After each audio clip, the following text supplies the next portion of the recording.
주 안에 사랑하는 성도 여러분, 막바지에 이런 가을이 참 황금빛 찬란하고 형형색색 아름다운 빛깔을 띈다 하는 생각을 해봅니다. 하나님께서 이렇게 만들어 가시는 계절의 흐름이라는 것이 참 소중하다 하는 생각이 듭니다. 그리고 우리네 외롭고 지친 마음을 아시는 듯이 외롭고 지친 마음을 위로하시려고 이렇게 우리에게 아름다운 모습들을 보여주시는가 싶어서 감사의 눈물이 흐르기도 합니다. 여러분, 가을이 오면 우리가 꼭 생각해야 하는 것이 몇 가지가 있습니다. 그 중에 굉장히 중요한 것이 바로 추수죠. 추수. 가을 추수. 가을이 되면 우리는 추수를 생각합니다. 우리의 삶에 어떤 열매가 있는가 하는 것을 생각하게 되는 것입니다. 여러분, 이제 추수감사주일이 2주 앞으로 다가왔는데 여러분, 올 한 해 농사 잘 지으셨습니까? 여러분은 여러분의 인생 농사를 어떻게 짓고 계십니까? 여러분, 이번 추수감사절에 하나님 앞에 나와서 어떤 추수의 열매를 드릴 수 있을 것 같습니까? 우리는 우리 한 해를 살아가면서 하나님 앞에 드릴 열매가 있는가 하는 생각을 한 번쯤 해볼 수 있어야 할 것입니다. 그리고 우리 인생의 마지막 추수도 우리는 생각해 보아야 합니다. 우리는 언젠가 하나님 앞에서 우리 인생의 결산을 하게 될 것입니다. 그때 하나님 앞에 어떤 열매를 들고 서실 것입니까? 여러분의 인생의 결산의 열매가 어떠할 것 같습니까? 과연 하나님께서 원하시는 그런 소중하고 아름다운 열매가 있을 것 같습니까?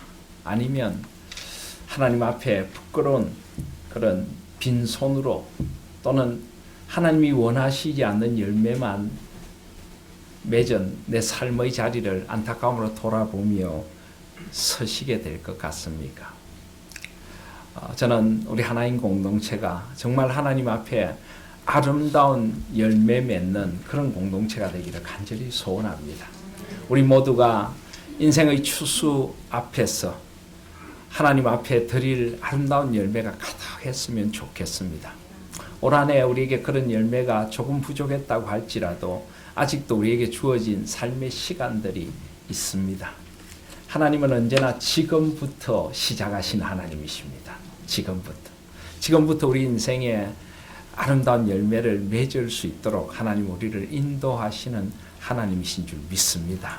그래서 오늘 이 예배를 드리며 또 이 추수감사절을 우리가 맞이하고 지나가면서 우리 삶의 열매들, 또 우리 하나님 교회가 맺어야 할 공동체의 열매를 그래서 한번 더 깊이 생각해 보게 됩니다. 무엇보다 먼저 생각하고 싶은 것은 우리가 우리 인생에 좋은 열매 맺고 싶은 것, 사람이라면 누구나 그렇죠. 내 인생이 좋은 열매 맺고 싶고 의미 있는 한 생이기를 원하고 하나님 앞에 섰을 때 드릴 열매가 풍성하기를 소원합니다. 그런데 사실은 우리보다 우리가 더 풍성한 열매 맺는 인생이기를 더 원하시는 분이 계십니다. 누구십니까? 바로 하나님 우리의 아버지이십니다. 그래서 요한복음 15장을 보시면은 1절에 이런 말씀이 나옵니다. 나는 참 포도나무요 내 아버지는 농부라. 나는 참 포도나무요 내 아버지는 농부라. 저는 아버지가 농부이시다 하는 이 표현이 참 좋습니다. 여러분은 농부하면 어떤 모습을 떠올립니까? 농부의 손에는 무엇이 묻어 있을까요? 흙이 묻어 있습니다. 농기구를 잡은 투박한 손일 수도 있을 것입니다. 농부의 이마에는 무엇이 흐르고 있습니까? 수고의 땀이 흐르고 있습니다. 농부의 얼굴은 햇볕에 검게 타고 주름이 져 있을지도 모르겠습니다. 그러나 농부의 보람은 자신의 손에 흙이 묻든지 얼굴에 수고의 땀이 흐르든지 얼굴이 검게 타오르든지 오직 농사를 잘 짓는 것에 있습니다. 오직 그 농부가 가꾸는 그것이 풍성한 열매를 맺고 아주 열매가 주렁주렁 그냥 벼가 누렇게 익어가고 아름다운 열매가 주렁주렁 달리는 것만큼 농부의 기쁨이 없습니다. 그런데 하나님은 기꺼이 자신을 농부라고 말씀하십니다. 우리 인생 농사 잘 지을 수 있다면은, 아니 우리라는 인생 농사 잘 짓고 우리가 풍성한 열매 맺는 인생이 될 수만 있다면 하나님은 기꺼이 손에 흙이 묻고 얼굴에 땀이 흐르고 얼굴이 거스르는 그런 농부의 모습이라도 좋으시다 하는 것입니다. 물론 하나님의 모습을 우리가 그렇게 사람의 비유에 똑같이 그려볼 수는 없겠지만은 저는 그런 하나님의 마음을 그리고 있습니다. 기꺼이 농부가 되셔서 우리에게 아름다운 열매 맺는 한 생을 살아가도록 우리를 가꾸어 주시는 농부 되시는 아버지. 여러분 좋지 않습니까? 그분이 우리 아버지십니다. 또 요한복음 15장 1절에 보시면 나는 참 포도나무요 라고 합니다. 15장 4절에 보시면 내 안에 거하라 나도 너희 안에 거하리라. 가지가 포도나무에 붙어있지 않으면 스스로 열매를 맺을 수 없음같이 너희도 내 안에 있지 아니하면 그리하리라. 5절에 나는 포도나무요 너희는 가지라. 그가 내 안에 내가 그 안에 거하면 사람이 열매를 많이 맺나니 나를 떠나서는 너희가 아무것도 할 수 없습니다. 예수님은 친히 우리를 위하여 참 포도나무가 되어주기를 원하십니다. 그 이유가 무엇일까요? 우리가 세상의 쓴뿌리들을 끊어버리고 예수님이란 참 포도나무에 접붙임되어서 우리가 하나님 원하시는 풍성한 그런 열매 맺도록 하시려고 예수님은 기꺼이 또 포도나무라 불리어지기를 기뻐하십니다. 우리를 그 예수님이라는 그 나무에 깃들인 가지가 되도록 하기 위하여 예수님은 기꺼이 자신의 생명까지 주셨습니다. 십자가를 향하여 나아가셨고 그 고난과 그 아픔과 고통, 그 버림을 다 당하셔서 우리를 안아주시고 우리가 그 포도나무에 깃들인 가지들이 되어 이제는 더 이상 외롭지도 더 이상 아프지도 않고 주님 안에서 풍성한 생명의 열매를 맺도록 해주시려고 주님은 기꺼이 우리의 포도나무가 되어 주십니다. 그리고 오늘 말씀해 보시면 16절에 갈라디아서 5장 16절에 내가 이르노니 너희는 성령을 따라 행하라. 그리하면 육체의 욕심을 이루지 아니하리라. 그러면서 22절에 오직 성령의 열매는 사랑과 희락과 화평과 오래 참음과 자비와 양선과 충성과 온유와 절제니 이 같은 것을 금지할 법이 없느니라.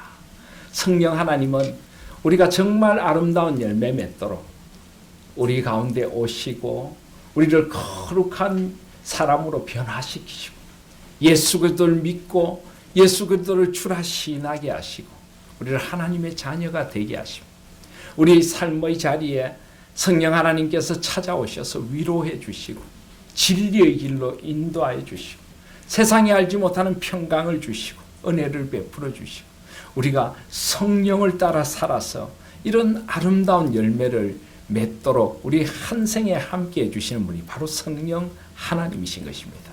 여러분 이것이 바로 삼위 하나님의 은혜고 삼위 하나님이 우리에게 주시는 풍성한 복입니다. 제가 전에 어떤 교회를 목회할 때 어느 집사님이 저에게 그런 질문을 했습니다. 목사님은 왜 복에 대해서 설교를 별로 안 하십니까? 사람들은 복 받아라 그걸 좋아하는데요. 그러시더라고요. 그래서 제가 옆에 있던 부목사님께 물었습니다. 목사님 제가 복에 대해 설교를 안 합니까? 그러니까 그 부목사님이 아니요. 목사님은 설교할 때마다 복에 대해서 설교를 하시는데요. 진짜 복이 뭔지를 늘 일깨워 주시는데요. 이렇게 이야기를 하셔서 제가 얼마나 위로를 받았는지 모릅니다. 여러분 진짜 복이 뭡니까? 이보다 더 큰 복이 어디 있습니까?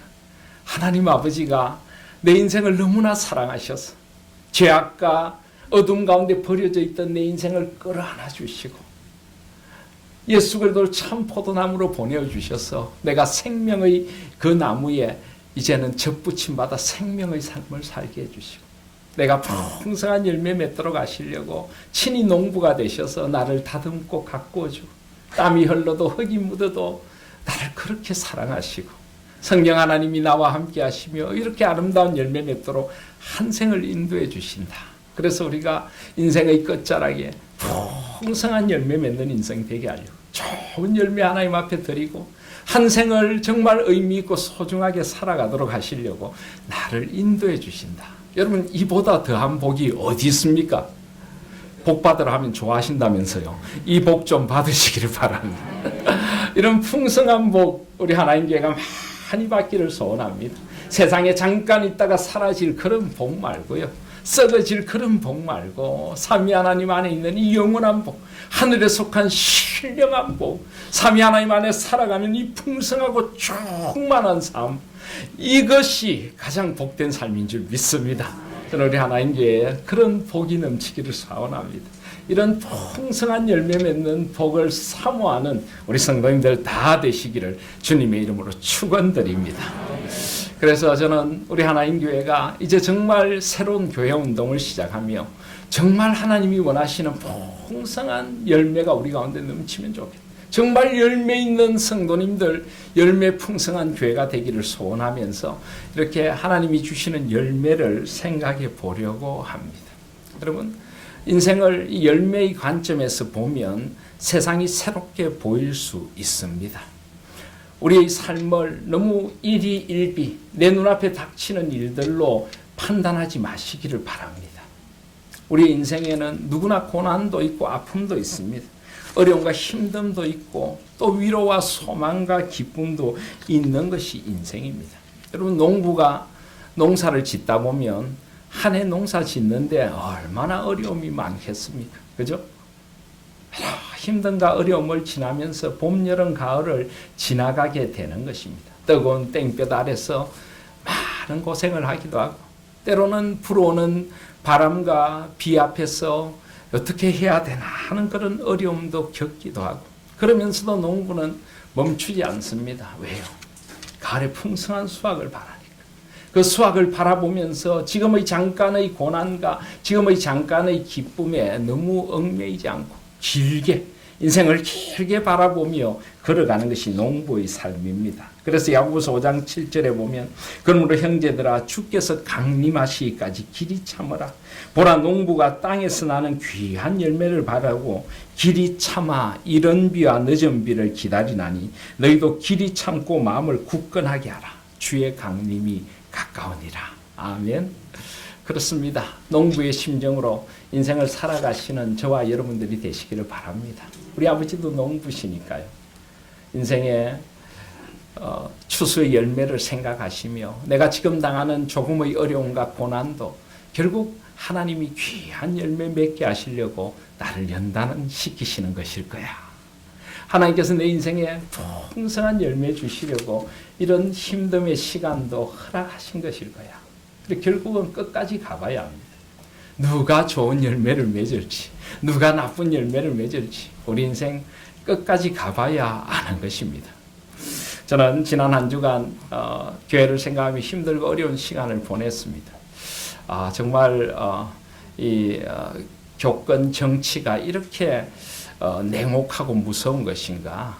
우리 교회와 저와 우리 교회 모든 항존직 우리 부목사님들까지 아주 그냥 인정사정 없이 그런 교권 정치의 어려움 앞에 놓여져서 제가 참 마음이 힘들고 어려운 시간을 보냈습니다. 그런데요, 하나님 앞에 깊이 기도하고 참 제 스스로가 굉장히 무력하다 하는 생각도 제가 했습니다. 분명히 진리의 길, 바람의 길을 걷고 있는데 왜 이렇게 어려움을 겪어야 하는가?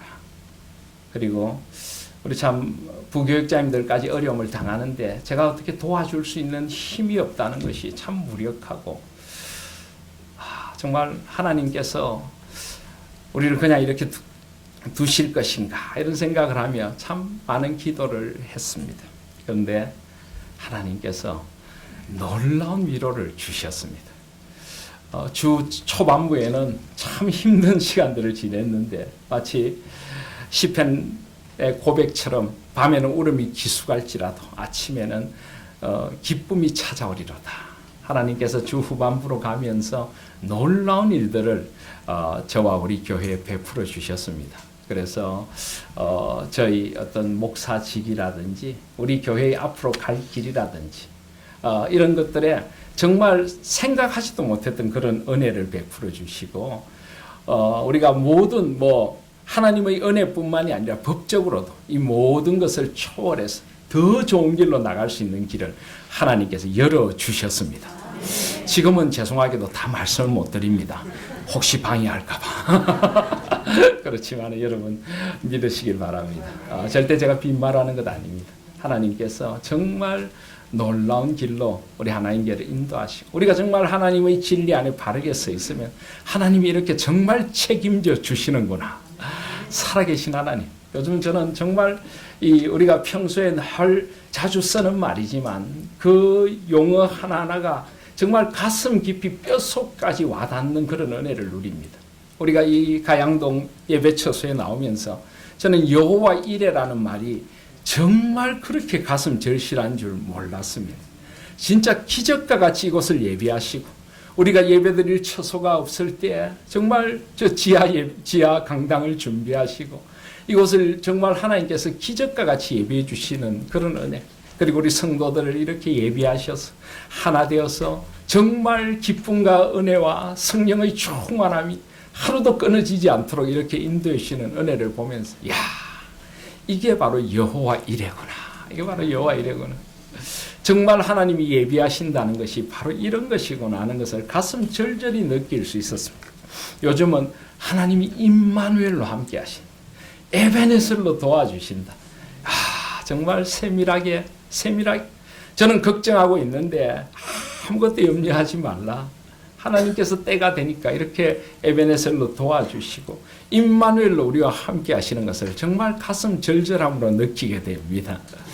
여러분 곧 지금도 여러분 그런 고백이 있으시겠지만 조금 후면은 정말 하나님이 어떻게 우리를 에베네셀로 임마누엘로 도와주셨는가를 저와 여러분이 더 크게 찬양하게 될 것을 믿습니다. 그렇게 우리는 조금 더 길게 볼 필요가 있습니다. 하나님 앞에서 결국 인생의 마지막에 어떤 열매를 드릴 수 있을 것인가, 내가 어떤 열매를 맺을 것인가, 그 긴 안목으로 세상을 보면서 농부이신 아버지를 따라 우리도 농부의 마음으로 아름답고 소중한 인생 농사를 지으실 수 있는 저와 여러분들 되시기를 주님의 이름으로 축원드립니다. 그래서 오늘 저는 이 열매에 대한 생각을 하면서 무엇보다 우리가 가장 먼저 맺어야 할 열매가 무엇일까? 그것은 당연히 성령의 열매이겠죠. 성령의 열매. 오늘 22절 말씀에 보시면은 오직 성령의 열매는 사랑과 희락과 화평과 오래 참음과 자비와 양선과 충성과 온유와 절제니 이 같은 것을 금지할 법이 없느니라. 우리가 진정으로 맺어야 할 열매, 그것이 바로 성령의 열매인 것입니다.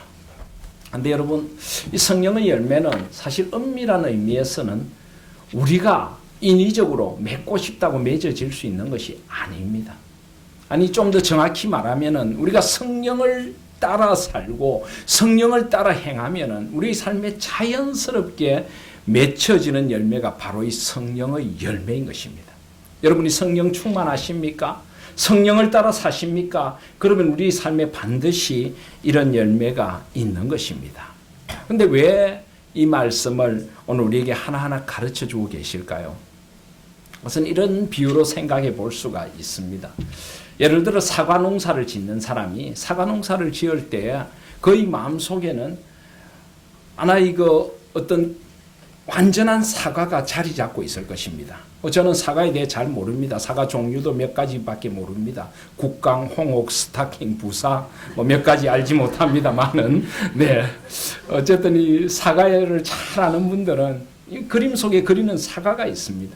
내가 올해 사과 농사를 지어서 정말 사과가 요런 빨갛고 요런 빛깔을 띄어야지, 이렇게 탐스럽게 열려야지, 이런 향기가 나는 사과를 내가 농사를 지어야지, 그리고 이렇게 건강한 사과를 지어야지, 이런 마음속에 그리는 사과가 있을 것입니다. 그걸 생각하며 농사를 짓는 것입니다. 그리고 농사를 지어가는 과정에서도 사과가 묘목에서부터 조그맣게 열리고 자라면서 내가 지금 올해 추수하고 싶은 사과에 이게 맞게 자라고 있는가, 그걸 점검하고 살펴보고 정말 제대로 잘하고 있는가, 부족한 부분이 있다면 부족한 부분에 뭔가를 더해줄 걸 더해주고 그렇게 사과를 가꾸어 나가는 것입니다. 바로 성령의 열매도 그런 것입니다. 이것은 성령님 안에 있으면은 자연스럽게 맺혀지는 것이지만 그렇지만 또 동시에 우리 성령 충만의 목표이고 우리가 다다라야 할 그 아름다운 우리의 성령 충만한 모습인 것입니다. 그래서 우리에게 이걸 하나 가르쳐 주시며 하나의 시금석이 되도록 이걸 통해서 우리가 정말 성령 충만한 삶을 살고 있는가를 하나 점검해 보기를 원하십니다. 그리고 우리가 힘써야 될 것이 무엇인가를 가르쳐 주시는 것이기도 합니다. 하나님의 은혜는 다 이렇습니다. 여러분, 구원은 전적으로 하나님의 은혜죠. 내가 구원을 위하여 할 수 있는 것 아무것도 없습니다. 오직 하나님께서 값없이 은혜로 구원을 주십니다. 그런데 그렇게 은혜로 값없이 우리는 구원을 받지만은 또 우리는 그 구원을 이루도록 힘써야 합니다. 무슨 말입니까? 그 구원의 은혜를 내 것으로 받아서 정말 구원받은 백성답게 풍성한 구원의 은혜를 누리도록 우리는 그 구원받은 백성으로서 그 구원을 풍성히 누리도록 힘써야 하는 것입니다.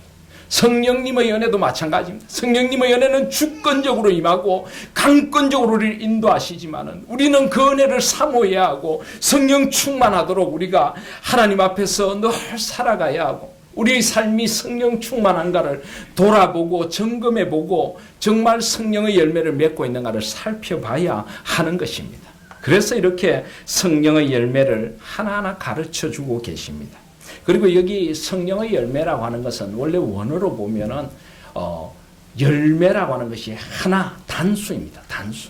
무슨 말일까요? 성령의 열매는 9개가 아닙니다. 9가지 열매가 아닙니다. 엄밀한 의미로 하면 성령의 열매는 하나입니다.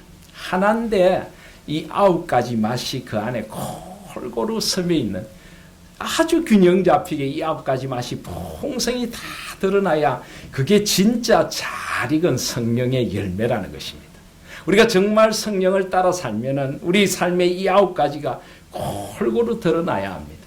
우리 하나님교회가 이 교구 이름을 정하면서 이 성령의 열매 9개 맛의 이 성령의 열매 가운데 7개를 우리가 선택해서 우리가 교구 이름을 지었지 않습니까? 사랑과 희락과 화평과 자비와 양성과 충성과 온유, 오래 참음과 절제는 일단 빼두고 만들었습니다.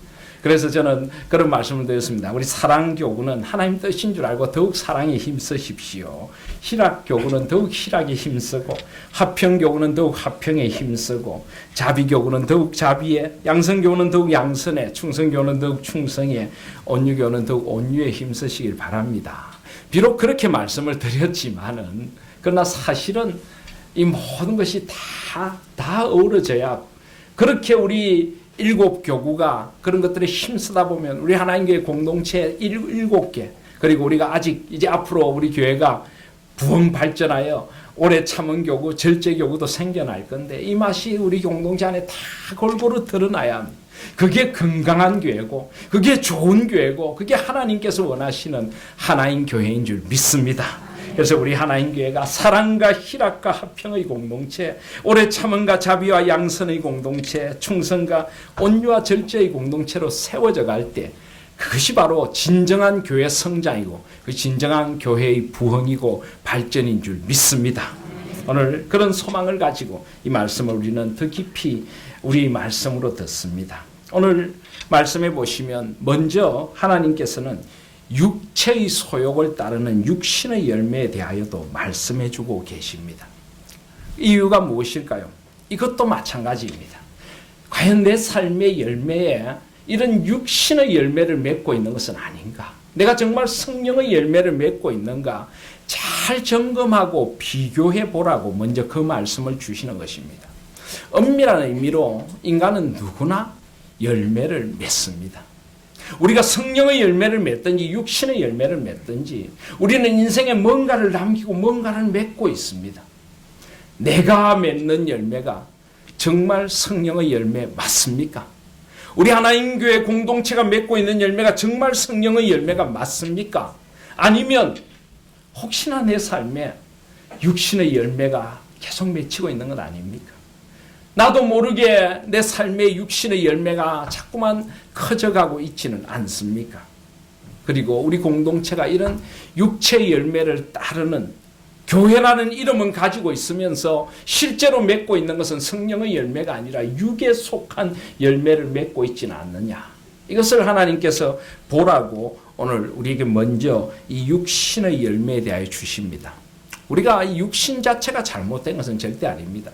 하나님께 주신 육신은 역시 거룩한 것이지만 성경에서 이 육의 열매라고 할 때는 세상에 속한 이런 뜻이라고 보시면 되겠습니다. 세상에 속한, 그리고 영적인 것과 반대되는 아주 세속적이고 타락한 열매를 때로는 육체의 소욕을 따르는 열매라고 하죠. 그래서 16절에 보시면 내가 이르노니 너희는 성령을 따라 행하라. 그리하면 육체의 욕심을 이루지 아니하리라. 육체의 소욕은 성령을 거스르고 성령은 육체를 거스르나니 이 둘이 서로 대적함으로 너희가 원하는 것을 하지 못하게 하려 함이니라. 무슨 말씀입니까? 우리는 성령의 열매를 맺고 싶은데 계속하여 세상은, 사탄은 우리를 육신의 열매를 유혹한다는 것입니다. 우리가 저 하늘나라에 갈 때까지는 적어도 이 땅에서는 죄악의 쓴뿌리가 우리 속에도 남아있고, 그리고 온갖 세상의 유혹들이 우리로 하여금 자꾸 육의 열매를 맺도록, 그래서 우리에게 주신 인생의 소중한 시간들, 자원들, 하나님의 형상으로 지음받은 우리를 파괴하려고 사탄은 자꾸만 하고 있다는 것입니다. 그래서 성령을 따라 행해야 하고 육신의 일이 우리 가운데 없는가를 돌아봐야 하는 것입니다. 오늘 육신의 일은 어떻습니까? 18절에 보시면 너희가 만일 성령의 인도하시는 바가 되면 율법 아래 있지 아니하리라.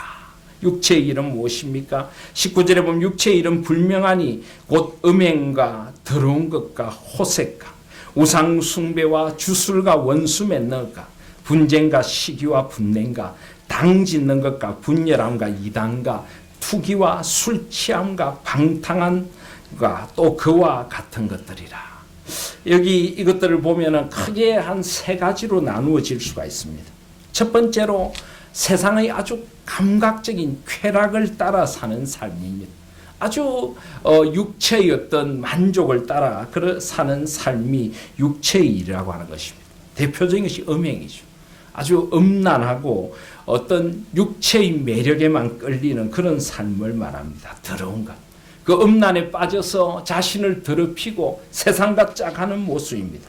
그리고 호색, 늘 그런 세상의 음란함을 탐하고 늘 그런 것들을 생각하며 그것이 자기 마음을 빼앗고 있는 상태를 말합니다. 특별히 우리는 아주 감각적인 세상을 살아갑니다. 온갖 것들이 우리의 마음과 정신을 빼앗고 우리를 현란하게 유혹하는 세상을 살아갑니다. 우리는 우리도 모르게 우리의 삶에 이런 육체의 열매, 이런 더러운 음란과 호색의 문화에 물들 수 있습니다. 우리는 깨어 있어야 합니다. 성령 하나님은 거룩한 영이십니다. 성령 하나님 우리 가운데 거하시지만은 우리가 이런 세상의 음란과 세상의 욕정에 빠져 있게 되면 성령 하나님은 우리 속에서 근심하십니다. 우리가 성령 하나님의 지배를 받는 것이 아니라 점점 세상의 지배를 받는 존재로 끌려가게 되는 것입니다. 또 20절에 보시면은 우상 숭배와 주술, 우상 숭배, 세상의 온갖 미신들, 또 자기가 만든 우상들, 세상의 어떤 무엇이 우상이 되어서 그걸 이루고 싶고 그것을 꼭 이루어야만 될 것 같은 그런 것으로 우리 마음을 빼앗아가는 것, 이 모든 것이 우상입니다. 하나님보다 더 사랑하는 것이 우상입니다. 주술, 특별히 이 주술이라고 하는 이런 미신적인 것들, 여러분 아직도 우리 주위에 이런 것들이 많습니다. 우리 영혼을 미혹해 하고 우리의 마음을 흐리고, 지금 우리 정치권의 심장부가 바로 이 주술에 놀아나고 있지 않습니까? 참 안타까운 현상입니다. 정신을 차려야 합니다. 깨어 있어야 합니다. 살아계신 하나님 앞에서 우리의 영혼이 깨끗해져야 하고 이 땅이 하나님의 성령 하나님의 역사로 맑아지지 않으면 이런 온갖 악한 영들이 사람들의 마음을 미혹할 수 있고 믿는 사람의 마음도 빼앗아 갈 수 있습니다. 그래서 제가 자주 이야기하지만은 우리가 신앙도 미신적인 기복적인 무속적인 경향에 빠질 수가 있습니다. 사탄은 신앙을 빙자해서도 사람들을 그렇게 물들여 가기도 합니다. 그래서 우리는 말씀 앞에 깨어 있어야 하고 진정으로 하나님이 원하시는 바른 믿음 안에 깨어 있어야 하는 것입니다.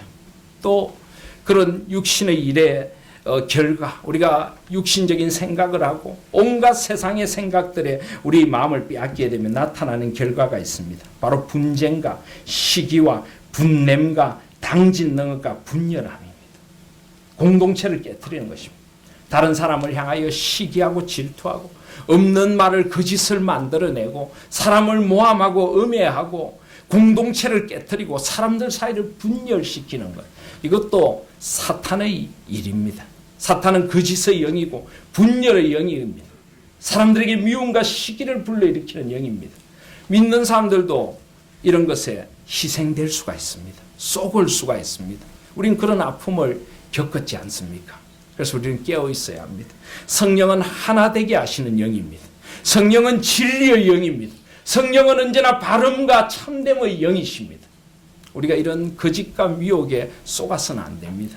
내 입에 거짓을 버리실 수 있기를 바랍니다. 남들을 향한 미움과 시기를 버리실 수 있기를 바랍니다. 그리고 내가 당을 짓고 내 편을 만들기 위해서 사람들 사이를 이간질하고 없는 말을 만들어내고, 이것은 모두 육신의 일임을 잊지 마시기를 바랍니다. 그것은 성령의 역사를 방해합니다. 그리고 투기와 술 취함과 방탕, 결국 자신을 술 취하듯이 세상에 취하고 방탕에 내버리게 됩니다. 결국 사탄은 우리를 망가뜨립니다. 여러분, 사탄은 언제나 결과를 말해주지 않습니다. 전에도 그런 말씀 드렸죠. 사탄은 언제나 우리를 유혹하기만 합니다. 요것 하면은 달콤할 것 같고, 요것 하면은 내가 좋을 것 같고, 요것 하면 내 편이 많아질 것 같고, 나의 힘이 세워질 것 같고, 사탄은 그렇게만 유혹합니다. 근데 그 결과는 결국은 자신을 파괴하고 인생을 파괴하고 결국 부끄럽고 정말 남을 것 없는 그런 열매들만 손에 쥐게 되는 그런 인생이 되는 것입니다. 하나님께서는 우리가 이런 열매를 맺는 것 아닌가, 먼저 우리를 돌아보라고 하십니다. 그렇다면 우리가 진정으로 맺어야 할 성령의 열매는 무엇입니까? 오늘 22절 말씀에 보시면 오직 성령의 열매는 사랑과 희락과 화평과 오래 참음과 자비와 양성과 충성과 온유와 절제라. 무엇보다 먼저 사랑이라는 이 성령의 열매, 성령의 열매 가운데 가장 먼저 사랑을 말씀하고 있습니다. 왜 사랑을 말씀하실까요? 왜 그럴까요? 하나님이 사랑이시기 때문입니다. 그리고 우리가 성령 하나님을 따라 산다는 것은요, 그 하나님의 사랑이 우리의 가슴에 먼저 들어와야 됩니다. 하나님이 나를 얼마나 사랑하신가를 알고 내가 그 하나님의 사랑과 은혜에 매여서 살아가는 것, 그것이 곧 성령 충만한 것입니다. 하나님의 사랑 안에 거하라. 하나님의 사랑 안에 거하라. 그리고 우리가 하나님을 사랑하기 때문에 우리는 다르게 살아야 합니다. 이 갈라디아서는 자유에 대한 서신입니다. 율법이 아니라, 오늘 18절에 보시면 너희가 만일 성령의 인도하시는 바가 되면 율법 아래에 있지 아니하리라. 우리는 억지로 매여서 어쩔 수 없이 꼭 무슨 끌려가는 그런 망아지처럼 그렇게 신앙생활 하는 사람들이 아닙니다. 그것 때문에 예배드리고 그것 때문에 봉사하고 그것 때문에 헌신하고, 이런 것이 율법주의입니다. 하나님은 우리를 자유케 하셨습니다. 모든 죄와 간섭으로부터 자유케 하셨고, 이제는 그 자유의 영혼을 안고 우리가 하나님을 사랑하기에, 하나님을 사랑하는 그 뜨거움으로 예배하고 하나님을 사랑하기에 세상의 죄를 버리고 하나님의 뜻대로 사는 것입니다. 하나님을 사랑하기에 주의 나라를 위하여 헌신하는 것입니다. 오늘 21절에 보시면 세상에 속한 사람들, 이런 일을 하는 자들은 하나님의 나라를 유업으로 받지 못하느니라. 그들은 하나님의 나라, 저 천국에 들어갈 수도 없지만은 이 땅에서도 하나님의 나라를 누리지 못하고 하나님의 백성으로 살아가지 못합니다. 그러나 우리는 하나님께서 우리에게 베풀으신 그 사랑을 알기에 하나님의 나라를 살아갑니다. 의와 평강과 희락의 나라를 우리가 살아갑니다. 하나님을 사랑하니까. 그래서 성령 충만하면 제일 먼저 하나님을 향한 뜨거운 사랑이 일어나게 됩니다. 하나님의 사랑으로 다른 이들을 용서하고 사랑하게 되는 것입니다. 그리고 희락, 이 희락이라고 하는 것은 물밀듯이 밀려오는 하나님의 기쁨입니다. 세상의 쾌락이나 세상의 잠깐 있다가 사라질 그런 기쁨이 아니라 세상이 줄 수 없는 잔잔하면서도 그 가슴에 가득 퍼지는 따뜻한 기쁨, 참된 기쁨. 여러분, 저는 요즘 우리 하나님교회를 보면서 정말 우리 하나님교회에 이런 기쁨이 있다, 이런 생각을 참 많이 합니다. 요즘 우리 성도님들이 모이시면 다들 너무 좋은 것 같아요. 그냥 기쁘고, 교회만 오면 기분이 좋고, 만나면 반갑고, 그죠? 못난 사람들은 얼굴만 마주봐도 즐겁다는데 우리는 다 잘나셨으니 얼마나 더 즐겁습니까? 그래서 우리는 만나면 즐겁고 감사하고, 제 마음이 요즘 그런 게 있습니다. 우리 성도님들이 혹시 교회 안에서 조그만 실수를 하셔도요, 저는 이상하게 그게 그렇게 재밌어요. 아, 우리가 다 이런 존재지. 그런 생각이 들고, 모든 게 그냥 기쁨으로 빠지고 감사로 빠지고, 이게 바로 성령 충만한 증거 아닙니까? 다른 사람들의 지적이나 다른 사람들의 허물이나 다른 사람들의 부족을 보기보다는 사랑의 마음으로 감사하고 기쁨의 마음으로 받아주고, 이런 기쁨의 공동체, 바로 그것이 성령 충만한 증거입니다. 또 화평, 세상이 빼앗을 수 없는 하나님의 평강이 내 마음에 밀려 들어오는 겁니다. 아무리 흔들어도, 아무리 노예가 흔들어도 빼앗을 수 없는 하나님의 평강이 그냥 가슴에 그냥 밀려오는 겁니다. 그리고 주님 주시는 그냥 그 위로가 가슴에 가득한 것입니다. 이런 위로가 있어야, 이런 화평이 있어야 우리가 세상을 향해서도 화평의 사람이 될 수 있는 겁니다. 왜 자꾸 우리가 깨어진 관계를 만들어 갑니까? 왜 사람들을 미워하고 용서할 줄 모르고 왜 사람들의 작은 단점을 자꾸 잡으려고 합니까? 내 마음에 하나님의 사랑이 없어서 그런 것 아닙니까?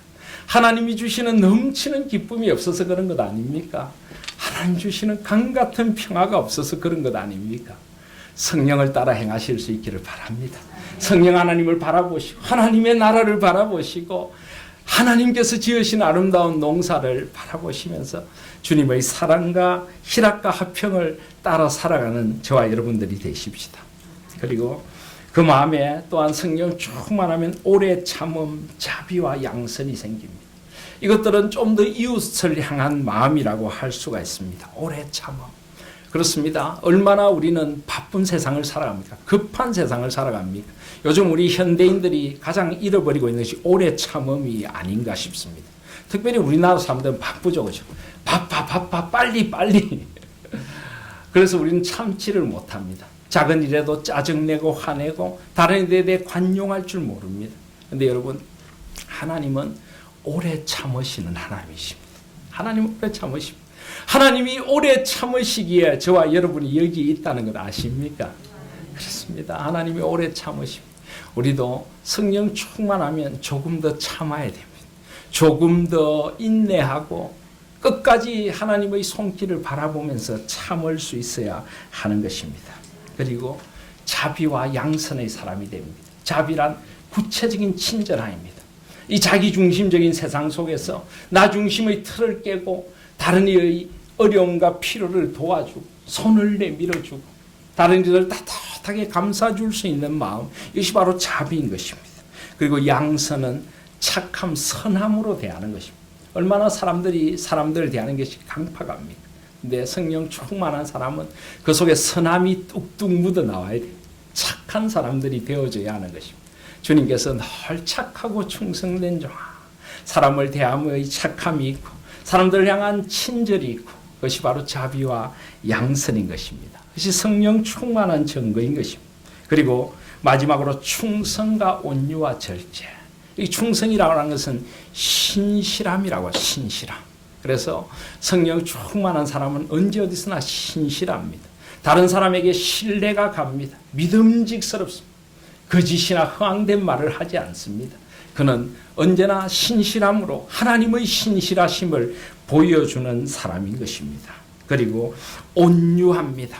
그는 늘 마음속에 그가 가진 힘이 있지만은 그 힘을 온유함으로 드러내고 겸손과 온유로 사람들을 섬기고 자신 안에 있는 그 주님의 온유를 드러냅니다. 그리고 마지막으로 절제하는 것입니다. 마지막으로 절제. 이 절제란 것도 참 중요합니다. 이 성령 충만하면요, 우리에게 절제가 필요합니다. 내가 받은 은혜가 다인 줄 알고 다른 사람들의 은혜를 함부로 평가하거나 너무 내 목소리가 커질 수가 있습니다. 그러나 정말 성령 충만한 사람은 공동체를 세워가요. 내가 많은 은혜를 받았지만 절제하고 다른 이의 마음도 배려해주고 아직 조금 믿음의 자리가 약한 사람들도 배려해주고 내가 받은 은혜를 하나 되도록 하는데 성령의 하나 되게 하심을 이루어가는 데 쓰는 것입니다. 그래서 이 9가지가 골고루 드러나야 됩니다. 사랑도 절제할 줄 알아야 되고요. 또 화평도 진정한 화평이 자비와 양선으로 나타나야 되고 신실함과 온유함이 있어야 하고요. 그리고 기쁨이 넘치고 오래 참을 수 있는 이 모든 것들이 함께 어우러질 때 바로 그것이 성령 충만한 사람이고 성령 충만한 공동체인 것입니다. 바로 그럴 때 오늘 25절 말씀처럼 만일 우리가 성령으로 살면 또한 성령으로 행할지니 헛된 영광을 구하여 서로 노엽게 하거나 서로 투기하지 않게 됩니다. 우리는 오직 하나님의 영광을 구하게 됩니다. 24절 말씀처럼 그리스도 예수의 사람들은 육체와 함께 그 정욕과 탐심을 십자가에 못 박았느니라. 바로 그런 성령을 따라 행할 때 우리의 정욕과 탐심에 끌려가는 사람이 아니라 예수께서 십자가에 못 박은 그 죄악을 이제는 이기고 하나님 안에서 성령을 따라 사는 사람이 되는 것입니다. 사랑하신 여러분, 우리 하나님 교회가 맺어야 할 열매가 무엇인지, 우리가 어떤 성령 충만한 공동체가 되어야 되는지, 우리가 버려야 하고 피해야 될 것이 무엇이며 우리가 추구해야 될 것이 무엇인가를 오늘 하나님은 분명히 우리에게 보여주셨습니다. 이 놀라운 성령의 은혜가 우리 가운데 넘치기를 바랍니다. 그래서 정말 우리 하나님 교회가 성령 충만한 공동체, 사랑과 희락과 평과 오래 참음과 자비와 양선과 충성과 온유와 절제의 공동체 되기를 소원합니다. 우리 한 사람 한 사람이 변해야 하지만 또 공동체가 변해야 합니다. 그래서 교회에 오면은 이런 데 대한 자극을 받아야 됩니다.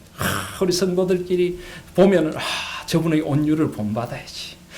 저분의 사랑을 본받아야지. 저분에게 넘치는 그 희락이 우리 공동체에 함께 있어야지. 저분의 절제를 본받고 저분의 양선과 자비를 본받고 저분의 신실하심을 본받고 저분이 가지고 있는 화평을 우리가 누려야지. 그렇게 서로를 성령의 공동체로 세워가는 아름다운 우리 하나님 교회. 그래서 성령 충만한 하나님 교회 될 수 있기를 주님의 이름으로 소원합니다. 아멘. 기도하겠습니다.